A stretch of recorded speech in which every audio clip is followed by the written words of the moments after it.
Mfalme mkuu, ninakutukuza, ninakuinua, mwenye nguvu, mwenye mamlaka, mwenye uweza ni wewe Kristo. Umeinuliwa juu Baba yetu, umeinuliwa mwenye hekima zote, umeinuliwa mtakatifu wa takatifu. Ninakuabudu, ninakuinua, ninakutukuza Yesu. Ninakuinua kwa sababu umekuwa mwema wiki mzima, umekuwa pamoja nasi Mfalme. Ninaomba ukatakaze anga ya wakati huu, tutakaze kila mmoja wetu, mwana wa Mungu. Ututembelee wakati huu, unene nasi Jehova, tufikie na njia kipekee, tusaidie kutulia na kujua mapenzi yako. Tena tunaomba mwana wa Mungu katusaidie kupokea kenye kiko kwa neno, ukinena nasi kupitia kwa maandiko Yesu. Naomba ukatusaidie, ukafungue mioyo yetu kila mmoja wetu. Usikumbali mwana wa Mungu tukandivatiwa na lolote lile.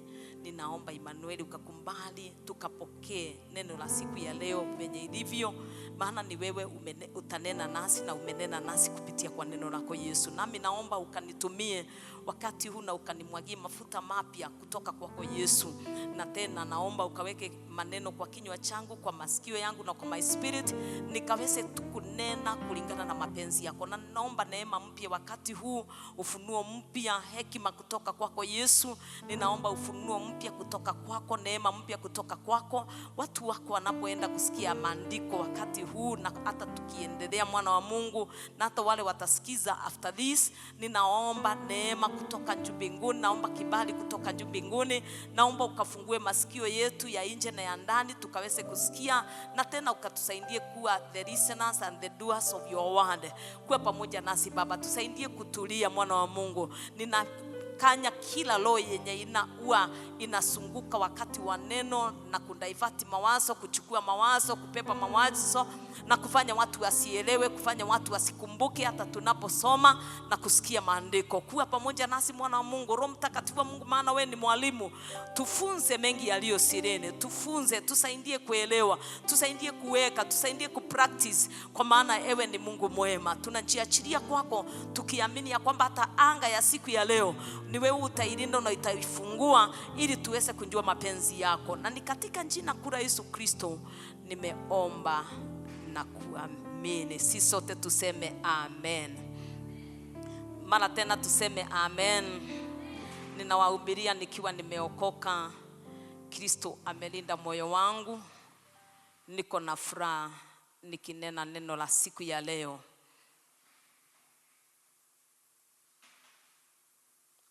Wacha kenye unafanya. Keti.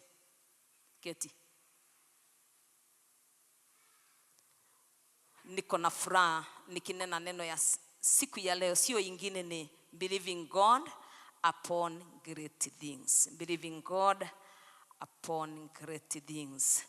Na neno yenye tutaona ni neno yenye Jehova alinifunulia.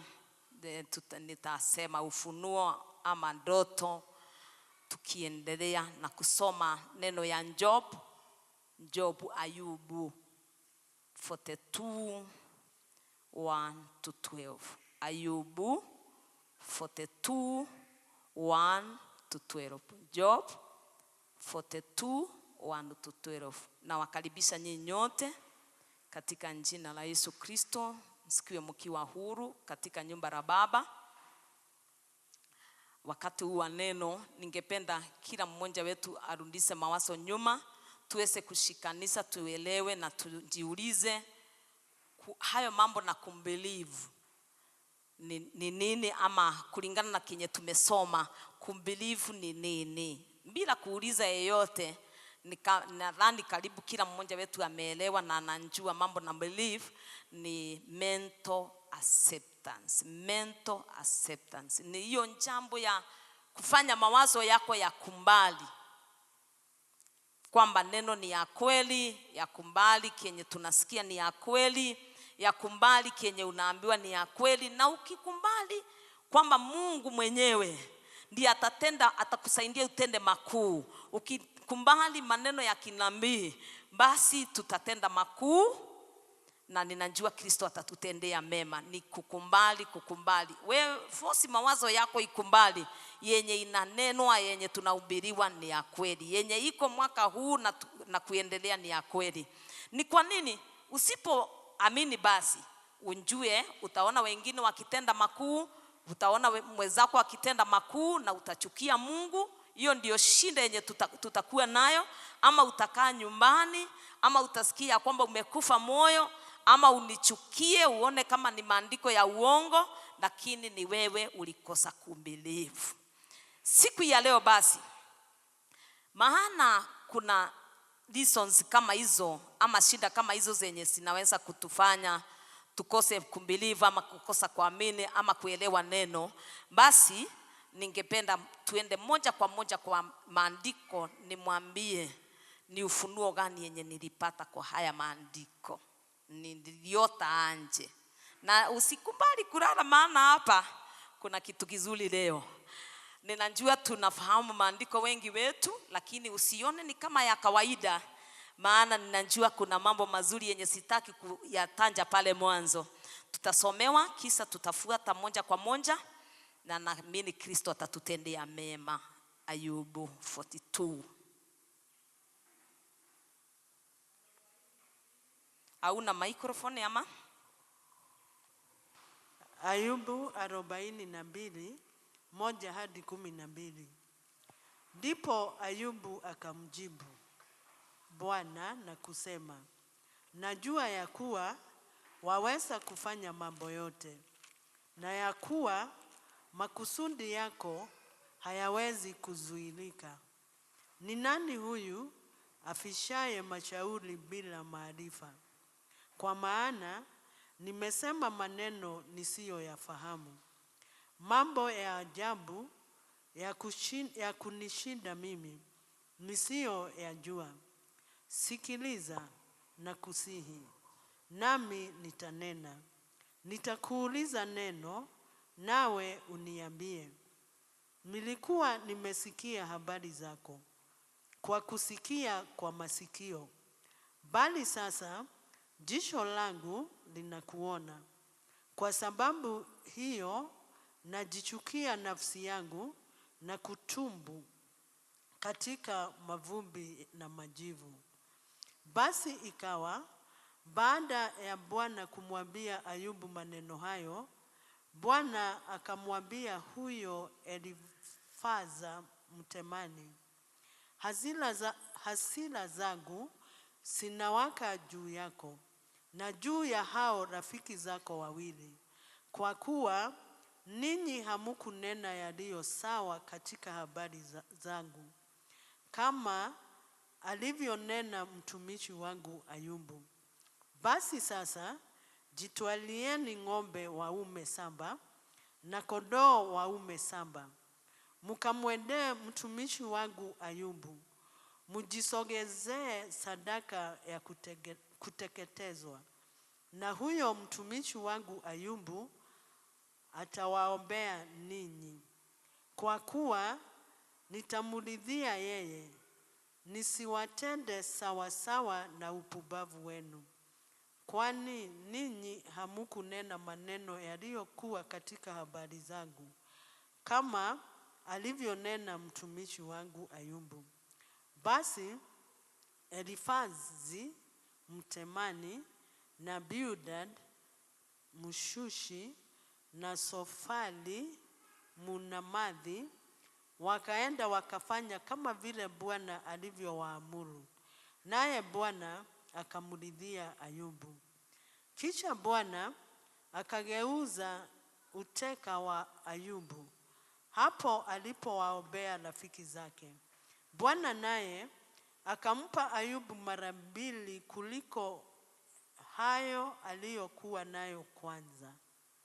Ndipo wakamwendea nduguze wote, waume kwa wake, nao wote waliojuana naye hapo zamani, wakala chakula pamoja naye katika nyumba yake. Nao wakamlilia na kumtuza moyo katika habari za huo uovu wote Bwana aliyouleta juu yake.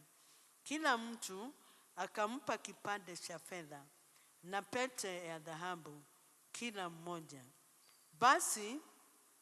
Basi hivyo Bwana akaubarikia huo mwisho wa Ayubu zaidi ya mwanzo wake. Naye alikuwa na kondoo 14,000 na ngamia 6,000 na jozi za ng'ombe 1,000 na punda wake 1,000. Nasikia ni kama nisisome na Kikuyu, nitaelezea kulingana na kenye nimesikia. Na maana hii hadithi yenyewe si ati ni ngeni kwa wengine. Naona ni kama karibu sisi sote tunainjua, nasema na assume. Nitaanza wapi? Nianze na chapter 1 all the way. Sitaweza kutanja yote ili nilete hapa. 42 ndio ya mwisho, chapter ya mwisho kwa hii kitabu. Ninasema nini? Kwamba leo tutafunzwa na Ayubu na marafiki wake. Ayubu na marafiki wenye walikuwa ni karibu sana. So ukiona tukifika kwa mtu mwenye haki mbele za Mungu, alikuwa mwenye haki mbele za Mungu, ni kumaanisha ya kwamba kuna watu katikati yetu already wameguzwa pale na pale na marafiki wao. Saa hii kuna kile wanafanya, na ama wenye wako karibu na yeye kuna kile wanamfanya kimbaya. Kwa hivyo tunaona pale mwanzo, nianzie na pale chapter 1, kwamba Ayubu alikuwa tu na starehe zake. He was a very rich man, ali mundu mutongu, na alikuwa na kila kitu. Hizo vitu asikumtoa kwa Mungu. Alikaa vizuri kwa Mungu. He was an upright man, he was blameless. Na hata Mungu akimtanja, alikuwa namtanja as an upright man, mundu tena kausuke, ali muthingu, mwega, mwagiriru. So kwa rekondi za Mungu Ayubu alikuwa sawa. Hata kwa watu alikuwa sawa. Maana tunaona hata kuna watu alikuwa na saidia. So alikuwa hakuwa na lolote lile angetanjwa na watu na huko kimbaya. Alikuwa hata machoni mwa Mungu, machoni mwa watu. So akaendelea hivyo miaka mingi, na akaendelea na kuongezeka, that is kutajirika. Siku moja akiwa anaendelea na kufurahia maisha, akiwa anaendelea na kusifu Mungu na kuendelea na kukaa vizuri na Mungu, tunasikia maandiko ikisema ni chapter 1, the sons of God aliwangai pamoja na Shetani walienda kwa Mungu. Nitaanza pale ili nilete hapa 42. Na wote walikuwa na ripoti. Kila mmoja wao alikuwa na ripoti. Na before the sons of God kuulizwa, Mungu mwenyewe alitangulia kuuliza ya Ayubu. Akauliza Shetani, uliona mtumishi wangu ulikuwa wapi? Kwanza akasema alikuwa huko duniani, na kazi yake of course ni kuenda round hapa na pale, kusunguka pale na pale. Akaulizwa, basi ukisunguka uliona mtumishi wangu Ayubu? Akaelezea yote alimuona, lakini alikuwa na yale, kuna yale alikuwa ameweka, siku yenye tu nitapewa nafasi. Alikuwa amemonta. Unaona venye nina montu hapa? Si unaona? Wale wakana macho wanaona. Alikuwa amesema, nitaenda nikipeleka ripoti za watu, nitaendelea na kusipeleka. Nikitega tu siku yenye nitaulizwa ya ai monjokerie. Sasa ninahubiri hakuna kusoma. Siku yenye nitaulizwa tu, nilikuwa karibu ni mutanje. Na nilimuona kwa ndoto. So hapa nitakuwa very careful. Nitapeleka ripoti kila siku, maana hiyo ndiyo kazi yake. The sons of God wakipeleka ripoti, hata naye Shetani anakuwa na mimi ninaona ni kama anakuwa na kitabu. Nasema ni kuona, si ati tunakuwa na yeye. Ni mambo yangu hiyo. Namuona kama anakuwa na kitabu. Ruben Kariuki siku moja, hata ile mbaya hata ile yote inawekwa keti, ndiye huyo. Kila mtu penji yake. Na leo huyu nikimtafuta simuoni, lakini siku yenye tu nitaulizwa, ripoti yenye uko nayo ni gani, ama nitanjiwe yeye, nitamweka chini. Yes, na kuna watu wako hivyo.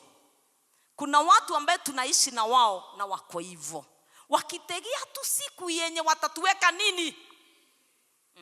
Ni wengi sana wenye tunaishi na wao, ni wengi sana wenye mnaishi na wao, wanatega tu siku yenye utaenda chini. Si kwamba wanafurahia venye unakaa. Si kila rafiki, si kila sister ama brother anafurahia venye unakaa. So Ayubu hakuwa na mipango kwamba kuna siku ama kuna kitu kitatendeka, lakini akiwa kwa starehe zake, kama vile wengi wetu wako hapa kwa comfort zone zao, ama wanaendelea kukaa vizuri, kukawa na ripoti mbinguni. Na si ati hiyo siku moja imekuwa hivyo na itaendelea kuwa hivyo hata nikimaliza. So tujue hivyo kwamba tunaripotiwa wapi? Mbinguni. Unajua kuna wengi wanasahau kwamba ripoti zetu mbaya nzuri zinapelekwa wapi? Kila siku zinaripotiwa huko, kila wakati zinaripotiwa huko. So ikafika masaa, ikafika wakati wa ripoti ya Ayubu kupelekwa wapi? Na ninadhani mandiviners na wachawi na wale wengine hata na wao walichukua hiyo laini kwamba wanamonta, wanaenda kupeleleza ili wachukue nini? The report. Ako aje? Amefika kiwango gani? Anakaa anateseka ama anakaa vizuri? So wanajaribu kutumatuma tuvitu twao. Nasema ikafika wakati ule Ayubu hakuwa anajua, ikaripotiwa. Umemuona Ayubu? Mimi nikihubiri haya maandiko ya Ayubu, ni hiyo sitawahi sahau mpaka nikufe, mpaka nitoke hapa duniani. Ilinitendekea tukiwa kule chini, na huko miaka ya 2029 10 hapo, ya kwamba ilifika kama siku yenye ninahubiri leo, kama ya leo, ilikuwa kama wiki hii yenye inaisha, ya kwamba tulinunua plot. Na plot tulikuwa na mama mwenye alikuwa amekaa kwa kanisa miaka miwili. Ikafika akinimonta mimi, not anything else. Si ate ni neno, si ate ni aende mbinguni, anga anataka kukombolewa. Ananimonta, ananitembelea, ananiletea vitu ninaswaro, ananipa ile ingine. Tulikuwa tunamkunjia kwetu. Hiyo sitasahau, hata naweza kuna announce maana namjua. Alikuwa miaka hiyo, mtu akikufanyia shopping ya 500 masi si mchezo. Hata alikuwa anaingia na taxi kwangu. Kumbe ananimonta.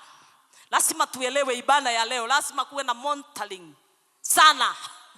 Na ni lazima mpaka tuonane Sunday, wengi wetu wamontue sana, kuwe na kumonta. Anafanya nini kupeleleza, that is. Na wengine wametupeleleza sana, na kuna already kwa ripoti zao kuna kile wameandika.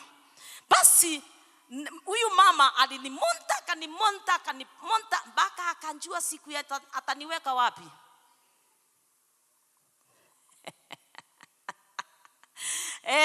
Ninasimama kama Ayubu leo, though sijafika pale. Ni kandogo kama Ayubu. Nasema hata sijui, hata sijafika, na hata sioni kama nitafika pale. So nikihubiri kila wakati ninakumbuka huyo mama. Wacha niachane na mambo ya mama, niende kwa Ayubu. So ya Ayubu, ripoti za Ayubu sikafika kule juu mbinguni. Asikufika na the sons of God, silifika na shetani, maana hiyo ndio kazi yake. Akaulizwa kama ameona mtumishi wake Ayubu, akasema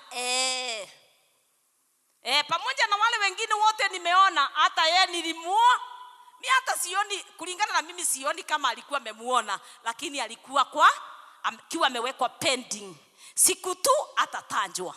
So naye akaulizwa, umemuona anje? Nafikiri kila mmoja wetu sasa anajua the story.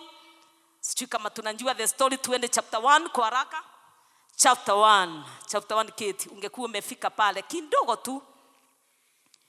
tu ili nisikanishe na hii, tusiulize kwani ameenda direct kwa, maana nitaongea mambo na restoration. Kwani ameenda direct kwa restoration? Hapana. Chapter 1. Palikuwa na mtu.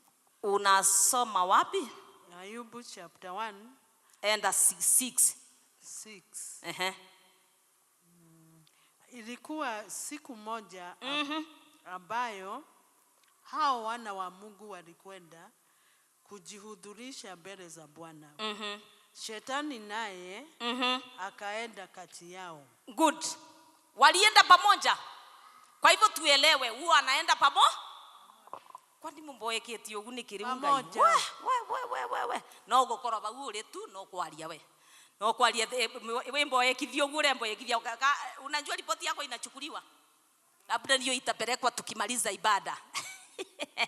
Verse 7. Aya. Bwana akamuuliza Shetani, umetoka wapi wewe? Ndipo Shetani akamjibu Bwana na kusema, natoka katika kuzunguka duniani na katika kutembea huku na huku humo. Tuendelee. Kisha Bwana akamuuliza Shetani, je, umemwangalia huyo mtumishi wangu Ayubu? Kwa kuwa hapana mmoja aliye kama yeye duniani. Mtu mkamilifu na mwelekevu, mwenye kumcha Mungu na kuepukana na uovu. Verse 9. Ndipo Shetani akamjibu Bwana na kusema 10. 10, wewe hukumzingira kwa ukigo wako pande zote, pamoja na nyumba yake, na juu ya vitu vyote alivyo navyo. Kazi za mikono yake umezibarikia, nayo mali yake imeongezeka katika nchi. Wacha tuende moja kwa moja keti, nisome na Kikuyu. Na riri kwi muthenya ariu angai mathire kurugama mbere ya Jehova, na Saitani onake agithii hamwe nao. Nake Jehova akiuria Saitani atiri, uma ku? Nake Saitani agicokeria Jehova akiuga, nyuma kuriunga thi ningi guceranga kuo o handu na handu. Nake ninataka tuangalie maswali na venye atajibu. Maswali na venye atajibu. Nake Jehova agicoka akiuria Saitani atiri, ni uroranĩtie uhoro wa ndungata yakwa Ayubu? Ukumbuke hiyo ndio swali ya kwanza. Kona ati kuu thi gutire mundu ungi uhana take, ni gutuika ni mundu utari na ucuke, na kurungirira ni murungiriru, mundu witigirite Ngai na agathemaga maundu maria moru. Anamuuliza kama aliona Ayubu, kana amemwona Ayubu, maana alisema alikuwa anasunguka pale na pale duniani. Akaulizwa kama ameona Ayubu, na Mungu sasa akaleta the characteristics ama tabia za Ayubu. Akasema yeye ni upright, mtu mwenye anaabudu Mungu, mtu mwenye uwezi ukasikia kitenda maovu. Nimesema kwa kifupi. Ndio Saitani agicokeria Jehova akiuga atiri, utasikia tu Ayubu le kae etigirite Ngai otuho na gutiba ndu mariririo bugitheti kumuirigera omuirigire miena yothe, nyumba yake na indo ciothe iria enacio. Kumurathima ni urathimite wira wake moko make, naguo uhiu wake ugakiingiha thiini wa bururi. Kwisha ameulizwa kama amemuona, akaanza kusema kenye huwa anasikia kimbaya chake. Yes, umemuona? Anjasema yeye unakwambia huyo hata nikimtafuta simpatangi. Hapana. Anatafutia njia. Kwa hivyo kuna kile anakaa kisikia kimbaya juu yako. Nasema Shetani. Na unjue utaona Shetani na macho, utaona watu. Ni watu. Ninasema labda wiki yenye ilipita ama mwaka huu ama wiki nikimaliza kuhubiri na kuendelea mpaka tuonane Sunday, kuna watu watatumonta. Na hata ungejua na kenye kinanisunguka hapa, those are called monitoring spirit. Iliingia before nitoke, ikinja kuona kama niko. Yes, na hata nikianza kuhubiri ilikuwa nasunguka, anahubiri juu ya nini? Na niwaambie nahubiri mambo ya restoration. Jina la Yesu lipewe sifa. Siko na sitaendelea. Hao watu tutaishi na wao. Wataendelea kuongea, kutafutia mambaya tu. Watagusa the weakness. Watatafuta tu kanjia. ili tu tuteswe, ili tu tuende chini. Usisahau ni lengo lao ni kutupeleka chini. Usifikiri ati uko heaven. Hapana, hata nikimaliza itakuwa hivyo, lakini nitampe solution tu, hakuna shida. Tunaona hao watu tunaishi na wao na tutaendelea kuishi na wao. Hao watu ndio wengi hata kutuliko. Jina la Yesu lipewe sifa. Kwa hivyo tunasikia nini? Ya kwamba akamuuliza umemuona? Ona. Akimuuliza mazuri, anaelezea mazuri ya Ayubu. Mungu sasa mwenyewe, hii ako hivi, ni mwega, ni aliaga kanitha, anafanya mazuri, na yeye anakunja na njia nyingine. Maana hii ni ile inamfanya asikie vibaya sana. One, umembariki. One, umemsingira. Unawasikia huku ameingia tena. Umemsingira hizo vitu zake zote. Umesipe security, umesipe special cover. Hata tukijaribu kumfikia, hatuwezi tukamfikia. Yes, ni kitu yenye wamejaribu sana ili wakufikie, waichukue kutoka kwako, lakini wameshindwa. Ni kitu yenye wamejaribu kufanya, lakini wameshindwa. Hii ndio tu wangeona kamwanya hivi, wangefurahia. Kuna watu wanalala usiku na mchana wakitafuta tu vile watakufikia. Unjue wewe ni wa maana. Jina la Yesu lipewe sifa. Kwa kazi ya shetani na maagenti wake, hiyo ndio wanafanya kila siku. Akasema si ati anakuogopa hivyo bure, si ati amekaa vizuri kwako hivyo bure, ni venye wewe umempe nini? Security. Hiyo ni one. Tena umembariki. Ni kumaanisha ya kwamba wale ambao wanatupiga watatupiga hivyo bure. Kuna kile wanaona. Usiketi chini unjidharau. Usikie ya kwamba ni kwa nini ninapigwa. Lazima upigwe maana wanaona. Jina la Yesu lipewe sifa. Na you are not supposed to kuketi ate utete unjute. Kuna kile wanaona. Na nimeanza pale.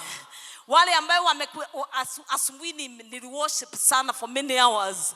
Nilikuwa ninaona tu kifagio. Inaondoa uchafu, lia linang'olewa. Ni kumaanisha watu wiki hii wamekuwa na mambo mazito sana. Wamekuwa na mambo wanauliza, kweli kuna Mungu kweli? Mungu ananisikia kweli? Ni kwa nini niteseke? Unateseka kwa sababu uliombewa ruhusa. Kuna kitu waliona kizuri yako. Wakijaribu kufikia wameshindwa kabisa. Wakituma monitoring spirit and demons, wakuoni, wanasunguka lakini wakuoni. Wanasunguka lakini wakuoni. Wanaendelea kuona ukipanuka. Usifikiri watafurahia. Jina la Yesu lipewe sifa. Usikuve moyo tena, wewe ni wa maana. Jina la Yesu lipewe sifa. Usiketi ati ushindwe na kuingia kanisani. Wacha waendelee na kumonta. Wakikutafuta wanaona ungali. Hiyo kumbe alienda. Tulimuruhusia magonjwa usiku, kumbe alienda. Tulifanya harare sana, kumbe alienda. Wacha walipoti ya kwamba huko. Pigia Yesu makofi. Haleluya. Hiyo ndio kazi yao. Mimi nikijua hivyo ninalala vizuri. Hata nikiamka nikiwa ninasikia vibaya, hiyo ni yao. Nitaponywa tu. Jina la Yesu lipewe sifa. Hapa ni wakati wa kuinuka na kuenda juu yao. Tunaenda juu yao. Jina la Yesu lipewe sifa. Kwamba hawana nguvu. Tujue kwamba hawana nguvu. Jina la Yesu lipewe sifa. Kanisa tuamuke. Tujue mwenye tumeamini, huyu mwenye ametusingira hawezi akatuachilia. Na ikiwa atapeana ruhusa, you will preserve us. Jina la Yesu lipewe sifa. Haleluya. Ate umemuona. Ni kumaanisha ya kwamba wiki hii tumeonwa. Kumaanisha wiki hii inakunja, nikimaliza hapa tutamontua sana. Wanatumanga ndege. Wakishindwa na kutuma watu, wanatuma ndege, wanatuma insect, wanaweza kutuma yeyote. Akituma unjue itapelekwa ripoti tu. Hiyo isikusitue, ni amunda. Jina la Yesu lipewe sifa. So Ayubu alikuwa kama wewe, akiwa na mastarehe yake. Ni nini sijafanya hakikiti? Ni nini sijafanya? Ninatoa tithe. I'm very committed. Brabra yote hiyo. Wachana na ile sasa Mungu anasema juu yako, hata wewe una testimony yako, of course, maana we are the latest to be learned, even us kuna kile tunasoma. Ni nini? Hata wewe ukijisunguza unauliza, hai, mbona mimi?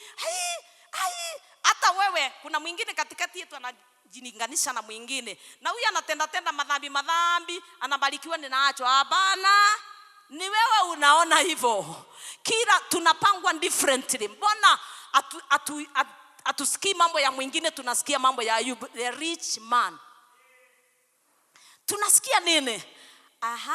Mungu akasema yake, na shetani yako na akasema tu, ukinipe ruhusa tu. Ruhusa, ni ruhusa. Ukigusa tu uondoe fence. Kumbe kuna wakati tunaondolewa fence. Kumbe kuna wakati wewe unaondolewa fence ni ruirigo. Ni security. Mwingine atanipiga niulize, si tulifanya nini special cover? Wewe unajua shetani anajua tulifanya. Si ni kweli? Na ataingia na hiyo. Ni kweli. Niruhusu tu niondoe, nimuguze. Idha unaguzwa mwili, kasi yako labda iguzwe, labda ni mtoto, labda ni pesa, area mingi yenye atachagua yeye, maana ni kile anasikia vibaya, kile kimekuwa kwa moyo wake, anasikia no, astahili kuwa hivi. Kenya anasema no, astahili kuwa hivyo. So akaomba ruhusa, sitaendelea na hiyo sana, na akapewa. Kumugusa nani? Upright man. Kugusa nani? Righteous man. Kugusa nani? Huyu ambaye ako na testimony poa mbele za Jehova. Sasa wewe ni nani? Ukiri wewe uli. Ona Ayubu venye, msoma vizuri uone kama hata umefika pale. Tuekonene mnaona Ayubu, si ni kweli? Sasa unajua tuna vitu vingine sio necessarily iwe ni dhambi. Kwa hivyo usikae ukisema ni dhambi, lakini utasikia yetu tukimalizia. Mambo na yetu itakuwa pale kwa chapter 42 tukimalizia. Akapewa ruhusa, atekomwirigeire muno, ukamurathima muno. Verse what kid?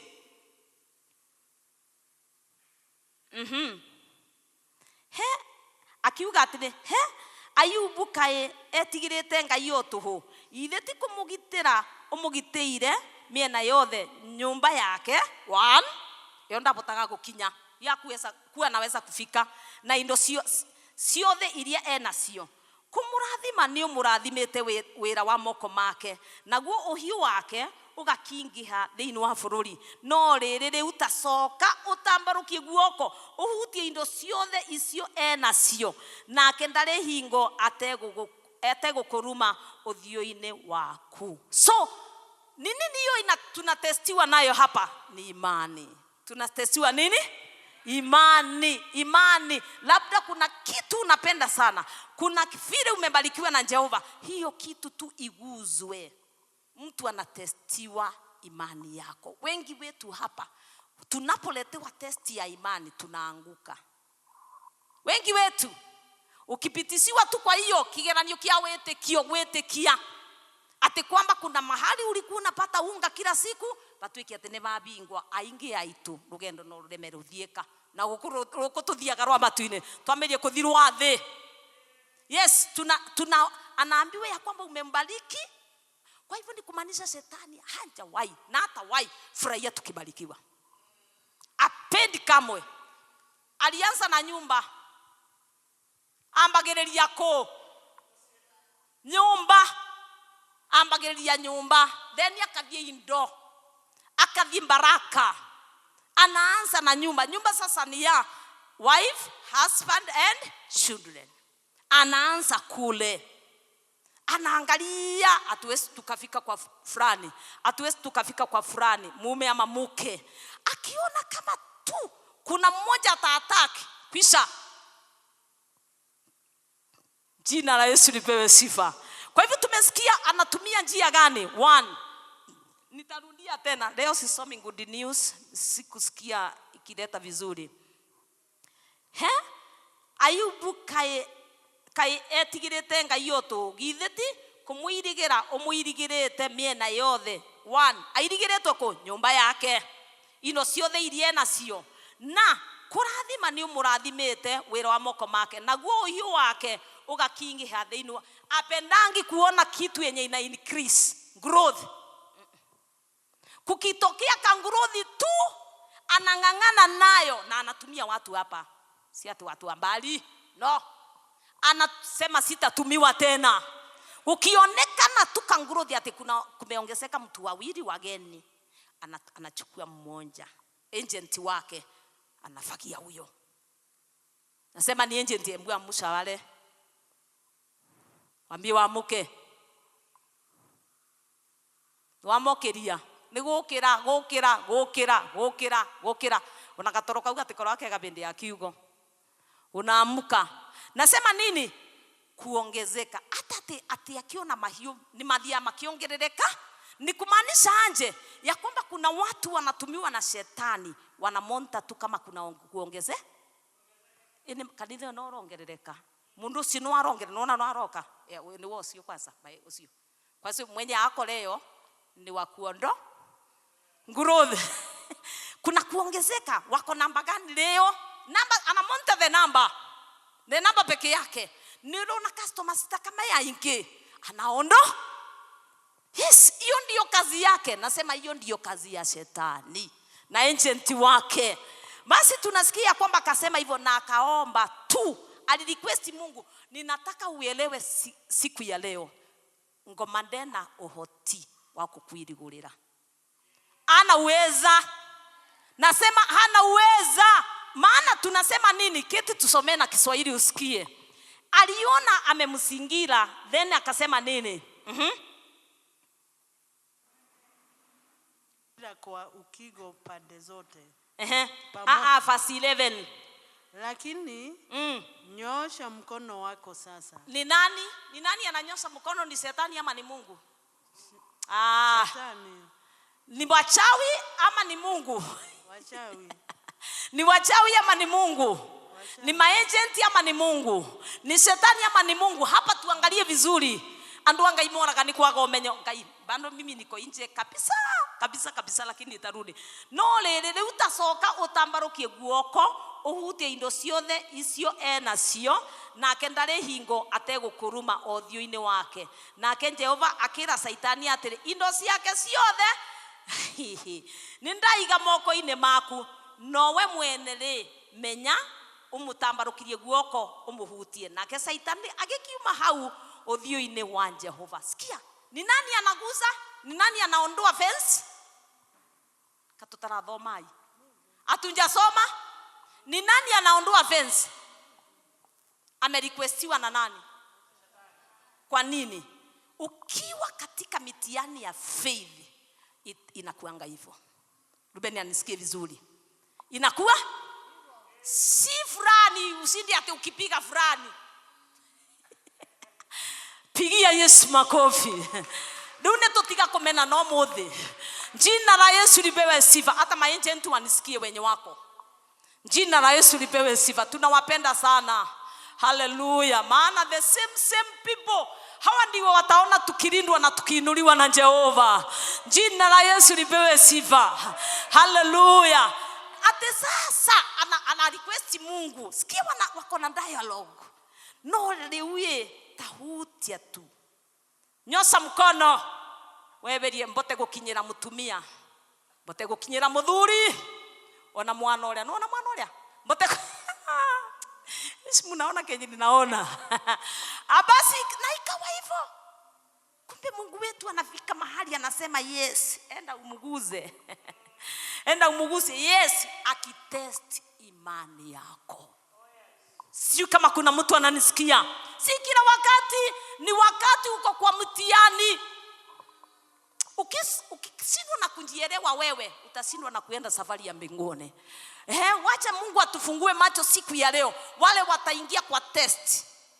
Nasema wale wataingia kwa test. Wale walikuwa kwa test. Wale wamekuwa megusaguswa lakini hawajui ni nini kinaendelea. Ni wajulize, mulikuwa kwa test na mko kwa test ya imani. Jina la Yesu. Hawezi ukaondolewa fence hivyo bure. Hakuna. Tupewe neema ya kusimama kwa Yesu wakati wa mitihani. Na ninajua tutangraduate. Pokeeni hiyo neema. Pokeeni hiyo neema. It is not easy. Jina la Yesu lipewe sifa. Haleluya. Nyosha mkono. Si wachawi tafadhali. Si fulani. Ni Mungu mwenyewe wanaongea. So kuna level yenye tunafika. Mungu akitaka tukue ndani ya imani, analeta some test. Na si ati agent this time ni shetani mwenyewe. Unandiro na shetani mwenyewe. Na ninajua kuna mtu leo alikuwa anashindwa hata na kuingia. Wewe ugoka tene fio na ukote na ruirigo. Jina la Yesu lipewe sifa. Haleluya. Ukoragia kugakia le. Jina la Yesu lipewe sifa. Haleluya. Akapewa ruhusa sasa, akaambiwa muthuri mokoni maku. Aiwe. Mutumia siana wenda kunyitoka kana kali okenda kunyita. Kawore igwarte niko kangituma. Hata hizo vitu alianza pale. Nyumbani ya beanwa. Jina la Yesu lipewe sifa. Ni nini inatestiwa? Imani. Ngai mimi niko out of topic. Najua hivyo, but I'm ministering to somebody. Ni nini inatestiwa? Imani. Wakiona wewe ukuangi na shughuli na nyumba, nikanyamuka lewe nako. Kanyamuka wewe igirete. Unajua kuna watu hapa wapendangi mambo na marriage by the way na wako. Hata wako kwa marriage lakini hawakuangi na shughuli. Si ati kitu kubwa sana. Hawa hakuna kuulizwa, wanaingia kwa vitu mali. Neindo leo. Unaona, ikiwa ni wale ambao wanalima, ikiwa ni mabiashara, hapo tuelewe idhi akakulinga na kilianga ya radhima. Wakati kama huyu ni wenye Mungu amepima, ameona huyo babu yake nyaleu, wacha imani yake sasa ipimwe. Huyu nimembariki saidi, wacha imani yake ipimwe. Atukai kwa Mungu kwa sababu ate tuko na afya poa. No, tunaishi kwa Mungu kwa sababu ni Mungu. Na ataendelea kuitwa Mungu. Jina ndirenda kuona elimu ati wabutuo gatera kanitha. What is that? Hapana, umeguswa na unatembea, unaenda kabisa. Jina la Yesu lipewe sifa. Maana ni season ya test na itaisha. Jina la Yesu lipewe sifa. Haleluya. Basi akapewa ruhusa, tuko pale sasa nitaenda marathon. Nadhani sasa naweza kushikanisha kudomdea. Akapewa ruhusa. Ruhusa haikuwa rahisi. Naomba tusimame ninapozungumza mambo na ruhusa, juu kuna wengi wanarara na olende wako kwa ruhusa. Wamepeaniwa parua. Enda umuguze. Enda uguse mali yake. Umewahi ya rais ati munalima mchere hii shamba na hii ingine ati gakuga konekani koke na blast. Kai, swali. Nini haukufanya? Mnasoma klasi moja na ule mwingine na unilielewa kabisa, lakini wakati wa mitihani unashindwa na kuapply. Yani unajiuliza ni nini sikufanya? Maswali yenye mko nayo ninajibu leo. Jina la Yesu lipewe sifa. Isipokuwa labda uwe na shida ya miguu, unaweza kukaa ukiwa umesimama kidogo. Ikiwa kuna shida ya miguu, tafadhali uketi na unihakikishie kwamba hautarara. Nasema nini? Akapewa ruhusa. Ni nani ajapewa ruhusa hivyo bure? Kwanza ni nani alinyosha mkono kutindo kemenando bure? Ni nani alinyosha? Ni nani? Shetani aliomba ruhusa. 1. Ainainie kibiko kibu. Akavoya si ate ni permanent. Atingize nini huyu mtoto? Hiyo kazi, hiyo mali. Akapewa ruhusa. Ukitestiwa imani, unatestiwa imani yako kwa Mungu. Jina la Yesu lipewe sifa. Wakati alipewa ruhusa, vyomo hutie, lakini uhai nikio we moyo. Yes, lazima preserve uhai wake usiguze. Kwa hivyo imesafiwa na Mungu. Enda umuguze. Ndivyo ameambiwa na Kikuyu. Akirwa ati no rerere utasoka utambarukie. Nake Jehova agikira Saitani atire indo ciake ciothe nindaiga moko-ini maku, nowe mwene menya utambarukie guoko umuhutie. Nake Saitani agikiuma hau uthini wa Jehova. Si agenda yake ni orende? Si ni kweli? wengi wetu wale tunaishi na wao, maagent wenye tunaishi na wao, wale ambao wako na wivu na sisi, wakiona target yao, wamemiti target yao kutupeleka chini, na kamekaraga kando. Wanakaa kando, unaanza kuuliza kwa nini my sister aniongelezei, kwa nini my brother aniongelezei, kwa nini hawa ndio wanatumangwa. Jina la Yesu lipewe sifa. Kwa hivyo shetani akaondoka, maana already kile alikuwa anataka. Jina la Yesu, naomba tuketi kwa dakika chache, tutasimama tena tu. Akaondoka. Ameondoka kufanya nini? Kufanya kazi. Ni kumaanisha ya kwamba this week yote na yenye inakunja, shetani atakuwa kwa kazi. Hakuna haja nishinde nikumdanganya, iko hivyo. So basi akaondoka. Alianza na nini? Akaguza mifugo, wanyama. Tukaendelea watoto. Kisha akamalizia na lakini uhai uko. Kumbe nyumba ikienda, watoto wagusaguzwe, kazi siende, uguswe mwili. Wengi wetu hapa wanakufanga moyo na juu ya mwili peke yake. Na shetani anajua hiyo ndio ilikuwa ya mwisho kuguzwa. Aliguzwa mpaka ikawa sasa ni very painful. Hana watoto, wamekufa. Mifugo, utajiri wake imeisha. Tuko kwa mwili. Ya mwisho ilikuwa ni mwili. Jina la Yesu lipewe sifa. Na najua kuna mtu anangangana na maumivu pale na pale. Na huyu ndiye ningependa tege masikio sana. Ikiwa uko kwa stage ya mifugo, ni sawa. Subiri pale pa mwisho. Test ni mingi. Jina la Yesu lipewe sifa. Unaona venye unasungukwa nayo Ruben? Ndumerio roku. Jina la Yesu lipewe sifa. Ninasema nini? Mwisho kabisa ni mwili, mpaka akawa na vidonda. Wakati sasa picture yote ilijulikana, kila mtu anajua. Indo si aibu ni irathiri. Kitonga kila twetiagira oguru gitikindu. Tanjiri sasa mambo yake. Ukuona watoto walikufa wewe? Hata watoto. Lakini mke hakukufa. Mke alikuwa amewekwa pale wa kuleta mashindano. Wakumunda sindano. Muka kukufa maana kutakuwa na kuzaa, kutakuwa na restoration.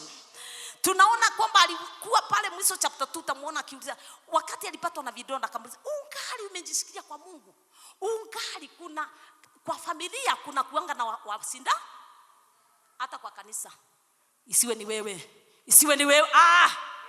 Sema sio mimi. Ya kwamba yako ni kumunda wa sindano ndo mbaya. Wanaenda nyumbani nikihubiri kama hivyo, wakisikia vibaya watarudi kwa hiyo kanisa. Sema sio mimi. Jina la Yesu lipewe sifa. Ungali uko kwa Yesu, murume okue. Ndivyo aliambiwa. Huyu ni mke anaongea hivyo, naye akasimama kwa Yesu. Wakati alipatwa na vidonda, uchungu kawa ni mwingi. Alitembelewa na marafiki wangapi? Lakini kuna waine mwisho, nilisoma waine mwisho lakini si sana. Watatu ndio walikuwa wakali. Tuko pale sasa. Marafiki, nasema marafiki. Mke sasa alikaa kando na nafikiri alitoroka. Ama alikuweko lakini wako nini? Ndokiore na wewe bakubego kuwa. Maneno kama hayo sasa. Marafiki walimtembelea watatu, ndio tunasikia juu yake chapter 42. Wakamtembelea marafiki tatu, walikuwa karibu, wale walikuwa nakula na yeye, wale walikuwa matanjiri level, wenye walikuwa na the same level na yeye. Wakaona hii ni atuika too much, na nginyokora Ayubu ni arathire kwango. Unajua kuna mwenye alielewa hata Ayubu mwenyewe. Kuna mambo mengine huwa inatukuta, hata wewe unajiuliza maswali, kwani nilifanya nini? Ni nini ilitendeka? Ni dhambi gani unakaa hapo ukijiuliza maswali ya bure. Waachana na maswali leo. Ripoti iko wapi? Iko kule juu mbinguni. Jina la Yesu lipewe sifa. So marafiki hao watatu ndio tutawachunga sana. Nasema marafiki. Mimi nilikuwa na kitu yenye ningeshia kwa the very little wachache, not little. Kwa wachache wenye watapitia kwa mitihani ama wako kwa mitihani ya faith, wakitestiwa imani. Usilete marafiki karibu wakati uko na shida. Usikubali wanjue. Usikubali marafiki wanjue uko na shida. Funika shinda yako. Isipokuwa labda iwe wazi kama hii ya Ayubu. Ikiwa ni ile ingine ya kuguswa waacha kananda. Ungenjua vile marafiki wanafanya mtu, wanageuka kuwa mashetani. Unaambia mtu ukifikiri kwamba atakuencourage, anasema aishe kabisa akae kama mimi. Aishe kabisa. Anatafutia njina ya kukupeleka chini kabisa. Anakundiscourage vilivyo, anakuchekelea. Wengi ni wale waombei mtu. Wengi ni wale watakundiscourage. Kwa hivyo marafiki wao unakaa kimya. Unakaa kimya, enda ulipoti hivyo ndivyo nimesema. Ya kwamba unakaa kimya. Ikiwa utakuwa kwa stage ya kwanza, ya pili before ufike kwa mwili, na ninaomba isiwafikie. Naomba isiwafikie. Mundini na hizo zingine ya mwili ikae. na naomba mtihani iende kwa haraka. Jina la Yesu lipewe sifa. Ni mimi ninajua nikiomba Jehova huwa ananisikia. Hii mitihani kwa wachache iende kwa haraka. Mimi ninaenjua test ya imani ni gani. Si mchezo. Sasa ukiwa kwa hiyo test, ikiwa sio kitu yenye inaonekana, ati kila mtu anaiona, ati unaambia kila mtu maksi zako, ati anga nilipata ya nini? Unafunika. Jina la Yesu lipewe sifa. Ati unaambia mtu kwamba ati jana hatukukula ya nini? Unamwambia kufanye nini? Umwambia ateketi ati unjalipa ya nini? Atakuchekelea vilivyo. Ati na wewe ni mwalimu keti. Wewe ati ni mwalimu. Sasa anaanza pale. Ndakulana msara. Sasa mpaka na kundiscourage mpaka unasikia kweli. Tunafunika shinda zetu. Tupewe hiyo neema somebody. Pokea hiyo neema ya kukaa kimya. Wacha msene. Akusaidia watu wakusaidii. Jina la Yesu lipewe sifa. So ni wakati wa kukaa na siri. Ni wakati kanisa tukae na siri. Tuna siri na Mungu. Tukijua tuko na siri, tunanjua tu tukiomba neema ya kupita hiyo mitihani, ya kupita hiyo season. Tupokee hiyo neema. Jina la Yesu lipewe sifa. Hallelujah. Nasema isipokuwa kitu iwe ni wazi, kenye kinaonekana nawe ikifika pale lazima uwe uko level iko juu sana. Hiyo ikunjangi hivyo. Kitu yenye inatendeka wazi ni wewe uko level iko juu. Na kuna kile Mungu anataka kujidhihirisha ukifika pale. Isipokuwa uwe juu sana. Hii ingine ni ya kufuni. Ukiomba tupokee hiyo neema. Hata wale walitenda dhambi ate ndogo hivi majirani wananjua swali. Unaongea na sauti yote mpaka majirani yanajua ate mwana mwana. What is that? Ati unaona kandogo tu. Kila mtu tapiga kila mtu simu. Hero ukogotereka leka. Nengania na ni kitu kidogo tu. Ungesovu wewe. Jina la Yesu lipewe sifa. Naye anapiga makofi anasema keno kiete. Keno kuu akai, uko akai. Anaomba atafute njia zote utoke. Funga simu. Jina la Yesu lipewe sifa. Hii ni mambo yangu sio ya Biblia. Nasema ni ya hata Paulo alikuwa na yake. Ni wakati wa kukaa na siri. Jina la Yesu lipewe sifa. Hallelujah. Isipokuwa uwe na shinda yenye hakuna kufunika tena, kila mtu atanjua. Wacha nimwambie siri ikifika pale nayo. Ikifika pale nayo kuna watu hautashare na wao hata ikiwa wanajua. Ruben yo muonire nako ndio sijui na ninajua. Siwezi nikaongelea mambo ya mtoto wangu Simbo. Siwezi nikaongelea juu ya mume wangu ama mke wangu. Inafika unawastop. Unaweka stop. Unawawekea nini? Jina la yes, maana they will discourage you.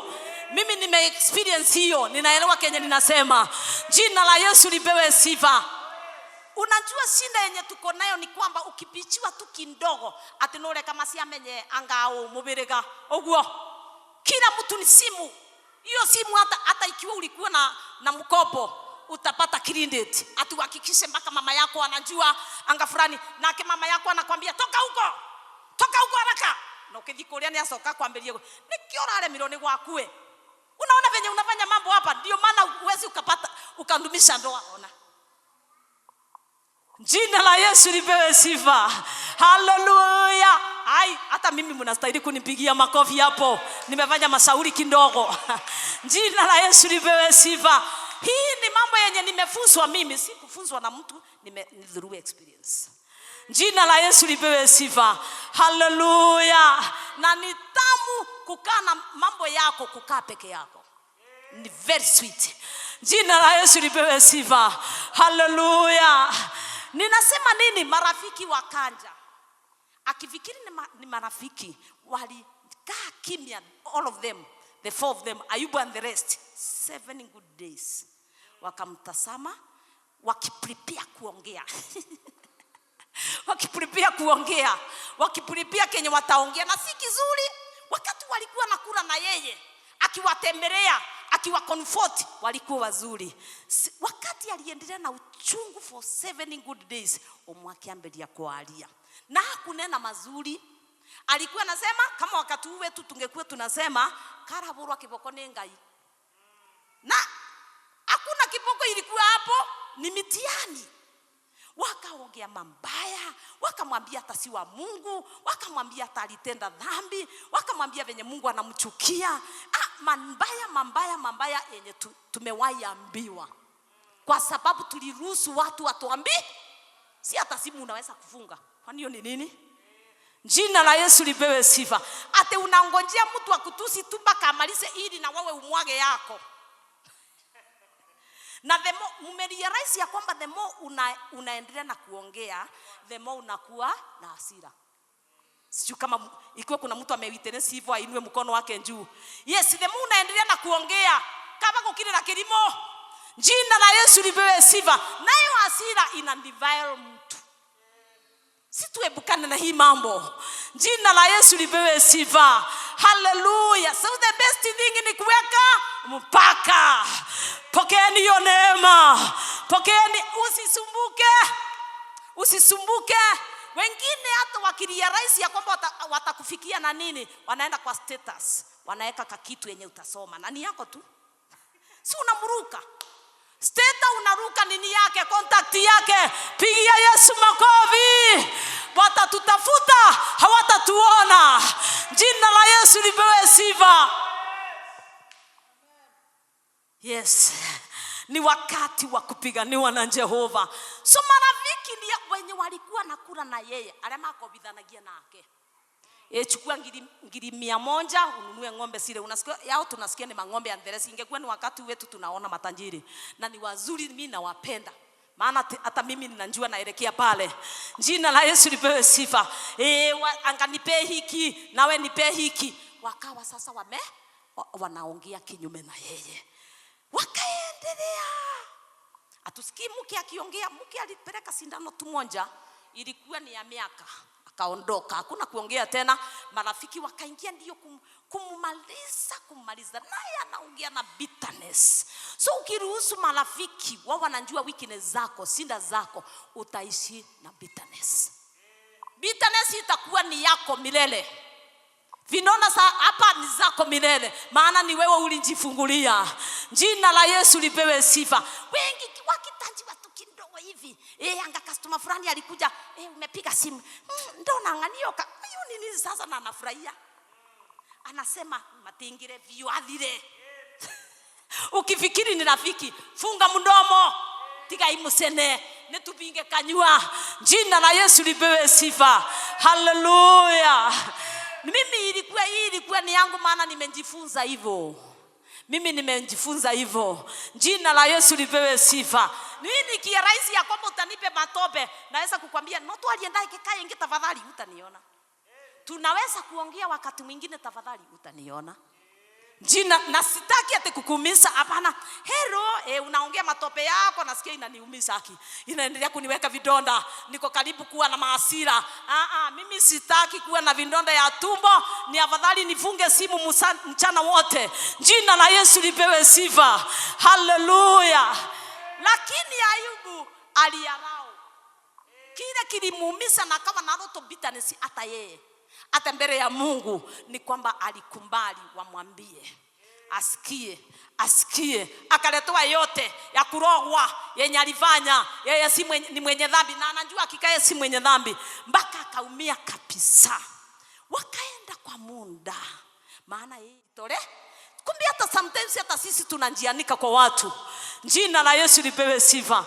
So ikafika mahali sasa ya mwisho 42. Niko pale nikimalizia chapter 42. Mungu mwenyewe akaingilia. Anakunjanga pale pa mwisho. Akiona ni kama unaisha kabisa atakunja. Nani hawezi akakuachilia, anapima. Huwa anapima. Haleluya. Mtihani imepimwa. Jina la Yesu lipewe sifa. Inajulikana huyu akienda miezi miwili. Akienda mwezi mmoja, huyu wacha apelekewe siku 2 tu. Huyu wacha aende miaka. Huyu amepimwa kule juu mbinguni. Unasikia baba Muthoni? Amepimwa, anaonekana huyu hata miaka 20 anaweza kuhiolia. Lakini ukiarao friends, uko mehiolia, maana hata change the record ukiwa umeteseka. Mimi na ndilo na friend siku ya leo. Jina la Yesu lipewe sifa. Kwa hivyo akafika pale mwisho, nafikiri Mungu, nasema ni kufikiri. Akaona sasa Ayubu mahali anaelekea, hata kukufa ni rahisi, hata ikiwa nilisema aplisafiwa uhai wa. Hivyo amewekwa nini vindona na hao vijana, hata kulikuwa na wa mwisho wa 4, huyu atakufa. So akaingilia yeye, akaongea na yeye, akaongea Mungu nao. Akaambia sasa Ayubu aongee. Chapter 42, Ayubu akashindwa na kuongea. Akahambu, akatubu. Sikia pale, alitubu. Ayubu akatubu, na ndio inatusaidia, hiyo ndio inakuwa stage ya mwisho. Ayubu alitubu, akaambia Mungu amsamehe, hiyo ndio ya mwisho. Naye Mungu alikuwa nasikia vibaya sana juu ya wale marafiki 3. Akiwa juu mbinguni akaona nitapani wao, alafu akaona hapana. So aliambiwa nini? Wacha tuende kwa verse 7 I think. Verse 7, 42 verse 7. See verse 7. Verse 13 Kate. 42 ndio maana nilikuwa nasema 7. Ningali kwa chapter 1. 42 7 ni 7. 42:7. Sasa Mungu akaongea na Ayubu, hiyo verse 1 and up to 6. Ayubu akatubu. Twende. Basi ikawa baada ya Bwana kumwambia Ayubu maneno hayo, Bwana akamwambia huyo Elifazi Mtemani, hasira zangu. Hao wenye wanatajwa sasa ni marafiki wa Ayubu, wenye walimtendea mambaya, walimunena mambaya. Hasira zangu zinawaka juu yako na juu ya hao rafiki zako wawili, kwa kuwa ninyi hamukunena yaliyo sawa katika habari zangu, kama alivyonena mtumishi wangu Ayubu. Basi sasa jitwalieni ng'ombe waume 7 na kondoo waume 7, mkamwendee mtumishi wangu Ayubu, mujisogezee sadaka ya kuteketezwa.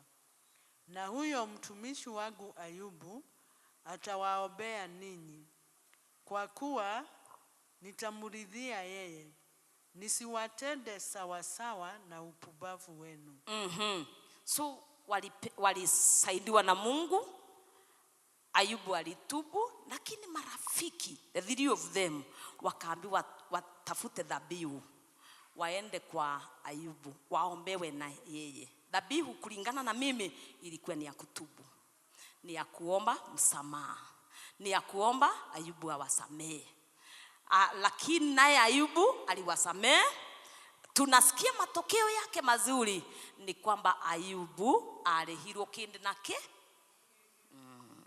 Hiyo ndio matokeo yake mazuri.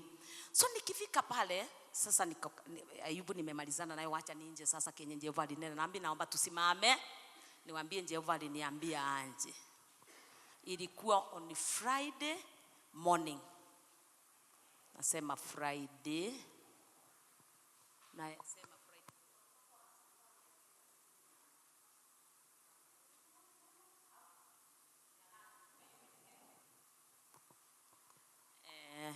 Friday, nasema Friday. Na urudi kwa haraka. Friday hii si jana. Jehova asubuhi, ilikuwa asubuhi mpaka saa 4 nafikiri. Ni Jehova akanena nami kwa ndoto. Huwa ananena nami kwa ndoto, visions ama kwa spirit, my spirit. Lakini sana sana kwa ndoto. Kanena nami. Niliona nitaishikanisha na hii. Nikaona watu ambao wameomba. Hata ninakumbuka wachache. Sijui kwa nini wanakaanga hapa. Hii Karo kuna wachache hapa.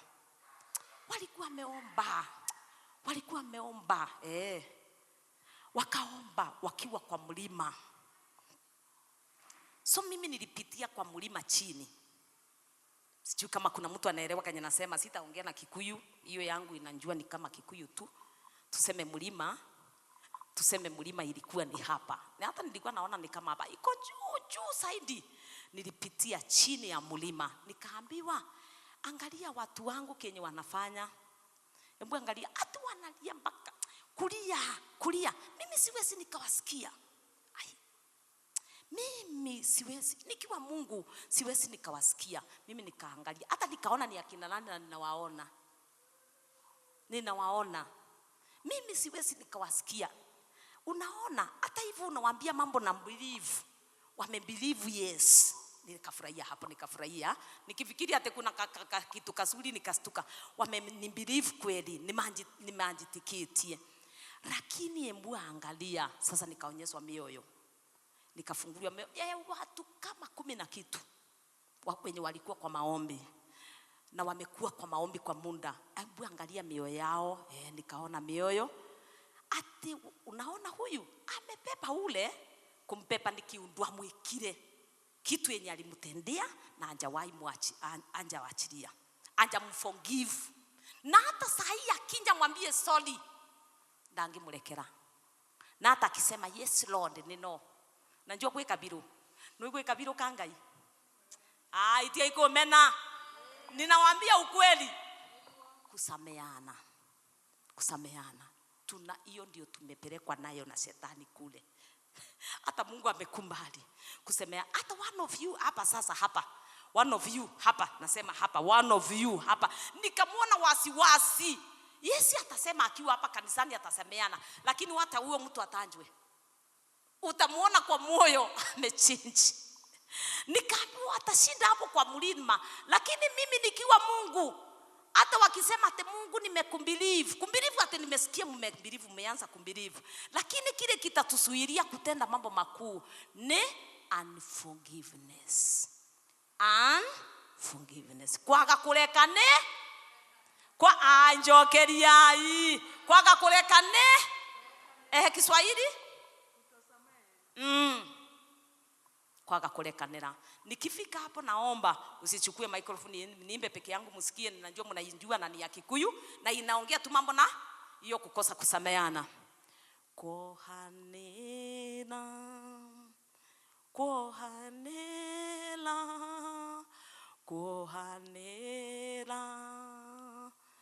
kureha guhonio. Kohanela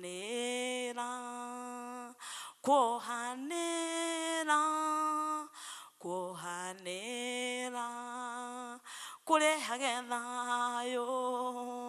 Kohanela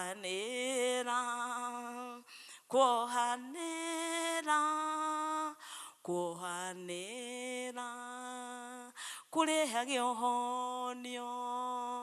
Kohanela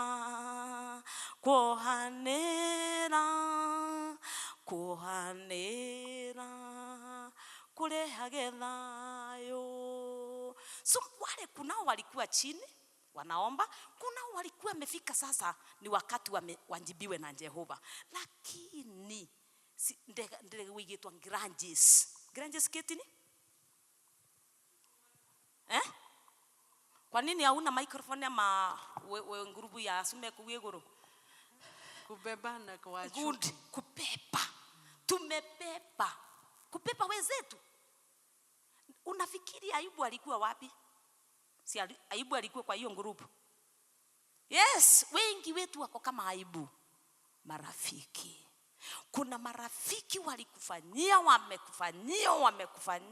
wamekufanyia lakini imewapepa.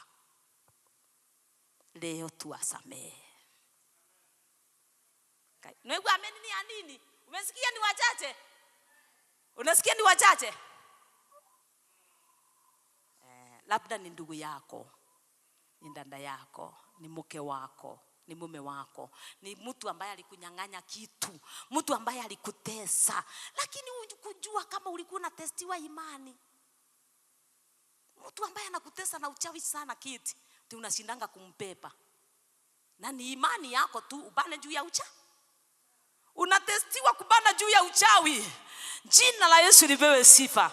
So mimi nikawaombea mpaka nikaona daraja. Kulikuwa na mto kali sana, nikaona daraja. Daraja haikuwa ya mawe. Kandaraja kameendea juu ya mto. Juu si zile zinaenanga flat, kameendea juu ya mto hivi.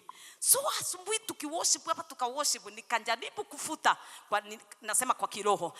Nafuta na nikufuta. Leo utasameana. Ikiwa you are waiting to do great things, lazima uondoe wengine kwa moyo, uwasamehe. Nasema uwasamehe. Hawa ni watu ambao wanakuudhi kila siku. Hawa ni watu ambao wanakutesa kila siku.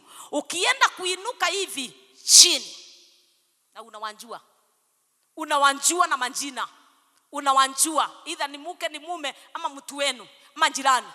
Unawanjua na majina. Tunawasamehe leo. Jina la Yesu lipewe sifa. Na nilimwambia hapa wakati nilianza kanisa, nilikuwa na the 12 of them, na kulikuwa na ule yako main, huyu alikuwa naongea live hata alikuwa akaweka vitu na huku nyuma nisiendelee. So nikisema Mungu atese, Mungu apige, nikaambiwa no, hiyo si pattern yangu. Ni uwasamehe. Wasamehe ili nikikubaliki wajione na macho. Ili nikikubaliki wanijue mimi. Tunawasamehe leo. Hiyo ndio the key. Ni kusameana. Ni nini ilifanya Job awe restored? Ndio giatumiri asokeri yoi. Wakati alisamehe akina nani? Good. Wakati alisamehe the 3 of them, marafiki hao watatu, walienda na dhabihu. Kulingana venye walipewa instruction na Mungu, na mimi naakilisha Mungu saa hii, walienda na dhabihu, wakaomba msamaha. Nikaona mwingine yako hapa katikati, ya kwamba nilimwambia kitu, ana shughuli. Hiyo tu peke yake, naye ana shughuli, hiyo ni kukosa kuniheshimu. Ana shughuli, huyu alikuwa hata chini kabisa. Hata akiomba anje, Mungu anamuona akiwa chini hivyo. Nasema sisi ni waombaji kama mimi, lakini lazima tuwe na moyo wa kusameheana. Pokeeni huo moyo. Tupewe huo moyo wa kusameheana. Yes, watatenda, watatufanyia, tuwasamehe. Ifike to the level kwamba unamuombea mazuri. Amdui unamuombea ni athi atetheke, tia ikumuboyagira makue kama rata mathaa. Matenge kuwa hawatakufa hata ukifunga miezi ngapi, hawatakufa. Wewe dhina mbele na pattern ya Mungu ni tuwasamehe. Tubarikiwe wakijionea. Jina la Yesu lipewe sifa. Angewaua, angewatesa, lakini alisema muende na dhabihu, muombe msamaha kwa Ayubu na muombewe na yeye. Wakasamehewa, kisha naye Ayubu akarejeshewa kitu na kingine, ndapo. Wasichana walikuwa ndapo, mifugo ni ndapo, kila kitu, na akapokea uponyaji. Jina la Yesu lipewe sifa. Kila kitu ilikuwa ni ndapo. Jina la Yesu lipewe sifa. Tunaenda kutenda makuu. Najua hivyo. Kile kitatuilia kutenda makuu, wapendwa, ni kupepa. Si dhambi this time. Ni wale tumepepa. Mwimbaji mmoja na Kikuyu akaweka hiyo nguvu yenye ninasema, yenye sasa tunaweza kuimba haina shida. Ninguyaura meligo yonde melito, ningena otengo tonya Jerusalemu. Ninguyaura meligo yonde melito, ninguyaura, wacha niimbe peke yangu. Ninguyaola niye, ninguyaola. Ninguyaola ya Wanjiko, ninguyaola. Nigetha ote gotonya Jerusalem. Ninguyaola na ya Kamau, ninguyaola. Gutiri onge ota gotonya Jerusalem. Ena merito no ekuata. Hega tonyo ni ari one matari osuke. Gutirere yona lemwe rigatonya kuo. Nituyaole umuthi, nituyaole merigo yone merito. Niguo tuote gotonya Jerusalem. Nituyaole merigo yone merito. Unajiita mkutano, unaambiwa utoe hiyo mizigo fulani. Sasa tuliweza kutoa mizigo, lakini tukawacha tukiwa tumepepa watu. Si tulipepewa mizigo sana ya kupepa watu nayo? Hiyo hatukuileta. Tuliacha tukiwalaani akufe, aone mambaya. Hiyo ni yako, hiyo ni pattern yako, sio ya Mungu. Ombea ndui yako aishi siku nyingi, ili unapomalikiwa anjione. Ninaomba waishi mimi, ili nikimuvu hivi, nikibarikiwa na Jehova, wanaona Mungu. Jina la Yesu lipewe sifa. Wewe ambaye umekuwa ukiombea mtu akufe, utubu. Tubu. Mungu wetu apendi hiyo pattern. Hiyo ni yako. Hiyo si ya wale ambaye wamejuana na Mungu. Hakuna mwenye atakufa. Kuna wengine wanabakishwa pale, wao wanainuliwa. Ukiwa na kamalingo kidogo wanakuweka wapi? Yes. Wanakuja wakileta mtihani. Ndio wanaletanga mitihani. Ndio wanapepa mitihani. Hii ni yako this mwezi hii. Hautapata hiki na kile kingine, utakuwa na mashinda hii na ile ingine. Maana nataka uende chini uhambo, unjue ni mimi Mungu nilikupe. Jina la Yesu lipewe sifa. Sasa kwa dakika chache hatutaleta makaratasi juu nimemaliza. Ukikosa kufanya hivyo, utakaa kwa mlima bila kupokea kitu. Mlima hakuna shinda, pana kabisa. Panda. Okira dhake navyo sia bure. Lala wewe dada. Unaamuka kufanya nini? Ikiwa umebeba fulani, andi tukienda kuomba wa Father who art in heaven, tunasema tusamee kama vile tunasemea my daughter. Na saa hiyo unasema hivyo, nisamee kama vile tunasamea wale wengine. Ukumbuki kuna Kamau hapo. Wewe unataka kusamehewa, lakini unjasamea nani? Na usamewe na nani? Ukiwa unataka kusamehewa na Mungu, kwanza unaanza na huyu unaona hata wewe kumsamehe. Jina la Yesu lipewe sifa. Kisha tunasamehewa na nani? Tukimaliza kusamehewa, nakwambia restoration will be released. Tutapokea restoration. Jina la Yesu lipewe sifa. Sijui kama kunaye umebeba. Umesuilia restoration. Umesuilia growth. Umesuilia favor. Umesuilia favor. Umesuilia favor. Umesuilia favor. Umesuilia growth. Umesuilia growth. Na ndio maana huwezi ukapanuka. Una kama alipamonja. Kwa hivyo wengi wetu nasambia tu walikuwa kwa milima. Mmoja hapa alikuwa kando hata. Ni vile hata angepanda, Mungu angemruhusu apande. Alikuwa hapa kando. So nikaambiwa unawalilia. Nilikuwa nimeomba mpaka kutoka ngasa ngapi mpaka saa 9. Unawalilia, hebu angalia watu wako. Hata nilikuwa naitwa watu wako na ninawaona na majina.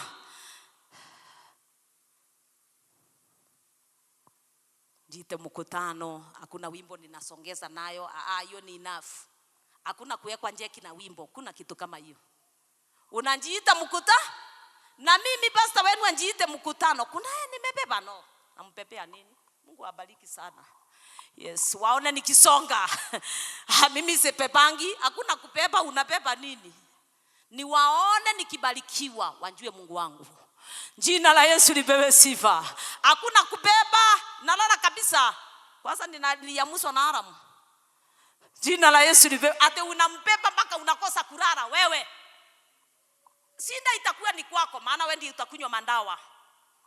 Mandawa ni ya? Joka geriai. Mandawa ni yako, lakini ukiachilia uambaliki, uwasamehe, kumbe walitumika nikitestiwa imani. Na ndio maana unaona mnashindanga kurogarogwa kila wakati. Maana wakati ilikunja once, ulimpeba badala ya kupigana na roho, ukaingia kimwili. Ili mnanisikia? Ukaingia nini? Kimwili. Kupigana na yeye. Kupigana na yeye akufe. Akufe wapi? Atakumonta aone standard zako za maombi sio kama za Biblia. Akanakuweka chini tena. Anaamuka analeta kitu kingine. Tunataka hii daraja lazima tufuke nayo. Inafukwa na wale ambaye wataweka mizigo yote ya watu. This time si yenye tuliweka Sunday, ni watu wenye wametutendea mabaya. Tunaiweka chini, tunafuka, tukionana Sunday tuwe watu ambaye tu wamebadilishwa na Jehova. Jina la Yesu lipewe sifa. Haleluya. Sio kama kunaye katikati yetu anasema ni mimi nahitaji maombi hapa, nahitaji maombi, na pamoja na kuhitaji maombi yangu, maana nikikuombea ukose kutubu, ukose kusamehe huyu mtu, nafanya kazi ya bure. So uko na wakati wako, uombe Mungu, mkumbuke mimi nimemsamehe, alinitendea hiki na kile kingine, asikuve. Mungu sikumbali akufe. Mutengiwa amen nenjui. Mumathikete mumono, mumathikete kumathika leo nemberera sigana mwenjete. Na mimi ninasema hakuna mwenye ataingia huko. Watakaa wabadilishwe na Jehova, waone Mungu wetu, tuseme amen. Tuseme amen. Hakuna mwenye atakufa, tunasema amen. Jina la Yesu lipewe sifa. Meta kwa maboya mawana. Jina la Yesu lipewe sifa. Haleluya. Nani huyu anasema nataka maombi? Na before uinue mkono wako juu, jisunguze, jipeleleze. Umesamehe kama? Maana nitafanya kazi ya bure. Utaweza kumsamehe? Ondoa kenye umebeba, ondoa huyu mwenye umebeba leo, mpeane kwa Yesu. Na usiseme akufe. Unamsamehe ili na wewe uwe restored. Tungekuwa mbali sana, lakini tumewapeba mpaka wanashindwa na kukalia hizi viti. Kama tuseme sasa Baba Modhoni, wacha nisitumie Mary. Baba Modhoni tuseme umepepa manjirani 3. So ukikunja unaona hizo vitu siko hapo, ni zao.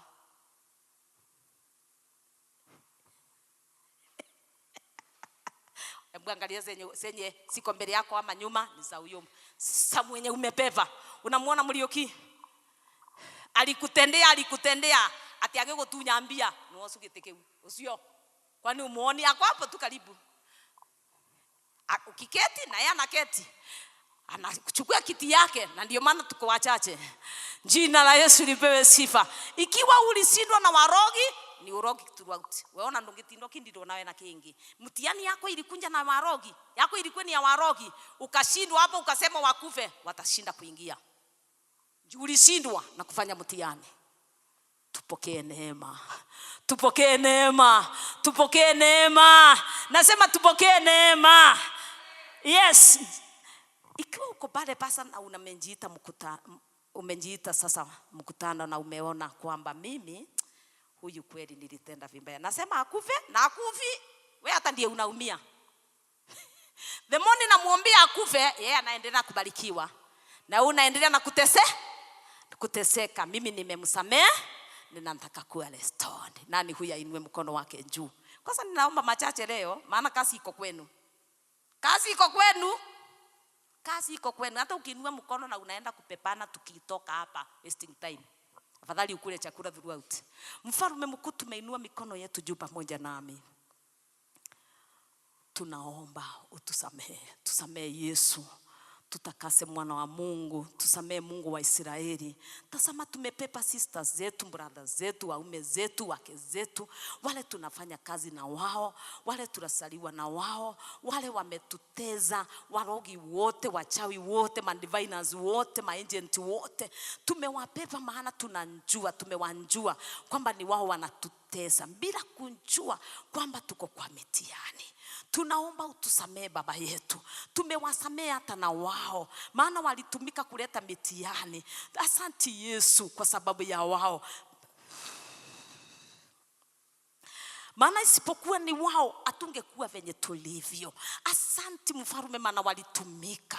Uinuliwe daima, uinuliwe Yesu, uinuliwe Baba yetu, kwa sababu ulipeana ruhusa watutese, ulipeana ruhusa watufikishe mahali tumefika, ulipeana ruhusa walete hizo vitu zao za uchawi. Umeinuliwe daima, maana ulikuweko na ukapeana ruhusa. Asante kwa maana ulinyosha mkono na ukagusa marriage zetu, ukagusa mali yetu, ukagusa afya yetu, ukagusa kazi zetu, ukagusa hata hii huduma. Ulinyosha mkono ili tutestiwe imani yetu. Jehova, tunaomba ukatusaidie kupita mitihani ya imani ili tuweze kutenda makuu. Tunajua tumekuamini Yesu, lakini tumejua kenye kitatusuiria kutenda makuu ni unforgiveness. Tusamee Baba, tupe neema, tupe neema ya kuforgive the others. Tupe neema Yesu. Tumesema kutoka leo hakuna mwenye tutapepa, tutapanda juu yao, tutapanda juu yao, tutapanda juu yao. Tuomba neema ya kupanda juu yao, tunaomba neema ya kupanda juu yao. Tunaomba ingine Yesu yenye tuko nayo, tunambievu kama watoto, tukifanywa kitu kandogo hivi tuna sauti orova na simu, tumefanyiwa, fulani alikunja, fulani alifanya. Tusamee Baba, kisha tunaomba that you give us self control, kwamba kuna mambo yenye hatuwezi tukaongea, kuna mambo hatuwezi tukadisclose, katika jina la Yesu Kristo mwana wa Mungu aliye hai. Kwa wale ambao wako na kimushene, kwamba wakitendewa kandogo hivi hata watoto wao wameanza kuwa hivyo, ninaomba ukang'oe hiyo mbegu ya mshene ndani yao katika jina la Yesu Kristo. Ng'oa hii mbegu ya unforgiveness in the mighty name of Jesus Christ, Son of the living God. Na ng'oa hiyo mbegu ya unforgiveness, mbegu ya gossip, ninaing'oa ndani yetu katika jina la Yesu Kristo. Tupe neema hata ya kunyamaza, tupe neema ya kufanya mitihani tukiwa tumetulia, tupe neema ya kupenda maadui zetu, tupe neema hata ya kuwaombea mazuri, tupe neema hata ya kuwasaidia. Tunaomba mwana wa Mungu tusamee, maana hata sisi tumetenda dhambi mara nyingi, na wewe unakaa ukitusamee Baba yangu. Tusamee hata sisi Baba. Restore our lives, restore us Lord, restore our marriages Lord, restore our work oh Jehovah God, restore even our health Mfalme, restore our children oh God, restore this ministry oh God. I now speak restoration to whoever amekumbali neno na kusema ni mimi. Pokea restoration, pokea restoration ya Kenya kilikuwa kimeimbiwa, Kenya kilikuwa kimetolewa vents, na achilia restoration. Pokea restoration sasa, pokea restoration sasa, pokea restoration ya nyumba yako, pokea restoration ya kazi yako, ya your health, pokea restoration ya watoto wako. Receive restoration now. Restoration, urejesho, urejesho, urejesho ni wenu. Pokeeni urejesho, pokeeni urejesho. Hata mwenye ako na BP, na ng'oa hiyo uchungu, ninaiondoa na stress zote, awekwe huru, apokee uponyaji, apokee uponyaji, apokee uponyaji, apokee uponyaji. Pokeeni commitment mpya ya kazi ya Mungu hata kwa kazi zenu. Pokeeni restoration in the mighty name of Jesus Christ, Son of the living God. I declare it is done. Iko kwenu, iko kwenu. Sema nimepokea, sema nimepokea, sema nimewekwa huru, sema nimewekwa huru. Nitakuwa wa kusameana, sina grudges any longer. I'm free in Jesus Christ's name. Na mtu aseme amen. Sema amen. Pigia Yesu makofi ukimwambia ni asante. Kwa maana kutoka leo hatutawapepa tena, tutawabariki. Wataishi kuona tukibarikiwa na tukisonga. Pigia Yesu sangwe. Amen, amen, amen. It is done. It is done. Amen.